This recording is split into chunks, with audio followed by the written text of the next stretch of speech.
Hey everybody, how's it going? It's Troy here. Thanks for tuning in to the Mr. Troy Hunter channel. A couple of days ago, actually 4 or 5 days ago, I made a video called the Prepper Pyramid Part 1. And in that video, it covered shelter, food and water, and protection. And this video, in Part 2, it will cover medical and hygiene, barter, and it's hard to see there, but it's gold and silver, and also skills, health, and people. As I mentioned in the first video, that this information does not belong to me. I don't take any credit for it. I'm just passing it on to people. When I was looking under prepping on the internet, I found this information on prepperresources.com. and it was submitted by somebody called PJ. So like I said, I don't take any credit for this. I'm just passing what I think good and great information is to help some people out. Like I said, in the first part I covered shelter, food and water protection, and the next is medical and hygiene. So let me go down here and we'll see what they say on medical and hygiene. Okay, medical and hygiene. Often overlooked in many preppers' stashes are medical and hygiene supplies. An untreated infection or illness can be caused by poor hygiene, or more likely to kill you should the SHTF virus some gun-toting looter. Having lots of supplies to treat multiple types of wound injuries can only be seen as a smart thing to do. Next is barter, and let me just show you on the pyramid where barter comes up. And so barter, they say if you have made progress in all of the other categories on the pyramid, it might be time to start thinking about barter items. Of course, you can trade anything on the list to others who might find them valuable, but your bartering stash should include a few other essentials. Alcohol would make a nice item to trade, for example. Think about what people in the area might be willing to trade to stock up on some of it. You know, some people have thought about, because they stock up on ammo, that they might want to trade some ammo for certain things, but that's, you know, that's your life and food there. Also, I thought of cigarettes, and you know, there's multiple different things that can be traded.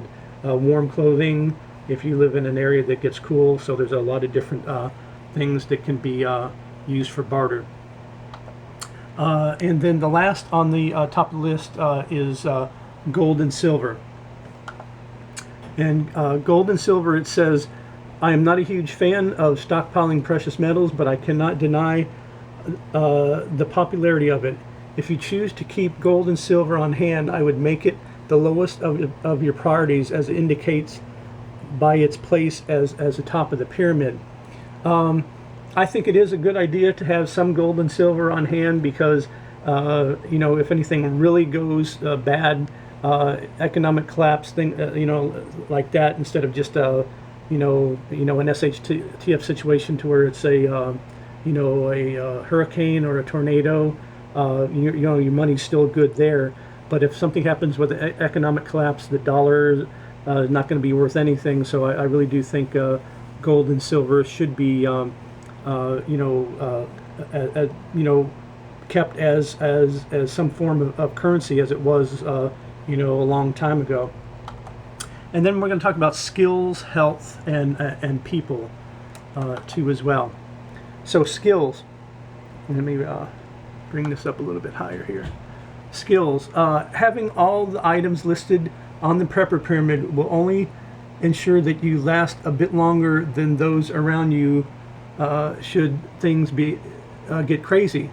You truly need skills to survive, knowing how to grow your own food, how to hunt, how to split wood, how to fix a car, stitch a wound, and the list goes on. The importance of having skills cannot be stressed enough. And the next is people. In keeping with the skills, people or community are always an important consideration, no matter where you are in your prepper journey. I have said it before, you have to sleep sometimes, and there is no such thing as a one-man army. Getting to know your neighbors and finding like-minded individuals will greatly increase your chances to survive in a post-SHTF scenario. Excuse me. More people with more skills can only be a good thing, and that's more than true. Like I said, you can't be a one-man army. You have to sleep, and if you have people that are in your family, your friends, as part of your SHTF or WL type group, and they might have the skills that you don't have, and you might have skills they don't have. It works. You work as a team. You can't get it all done by yourself. So it's very important that you involve a group of people, but keep it to yourselves, and only limit it to what you think the group size should be. And then also the gentleman JP came up with health, often overlooked. This is such an important category. Over 2/3 of the USA is considered overweight. That's shameful at best. Being healthy is a daily task which permeates through all stages of preparedness. If not just about being physical strong and being able to run 5 miles, it's also about being dependent on medication or machines if possible. If resources become thin, once treatable illnesses or conditions might become fatal. Putting in the work to stay healthy is another responsibility for prepper should not be ignored. And I agree with that, but there's some people that do have illnesses and of course still want to survive. So people are still going to be dependent on having medications and things like that. So some people do stock up on medications. Of course, there's a shelf life on those, and of course, I'm not a pharmacist or anything, but I know that they put a shelf life on food too as well, but it will last longer than that.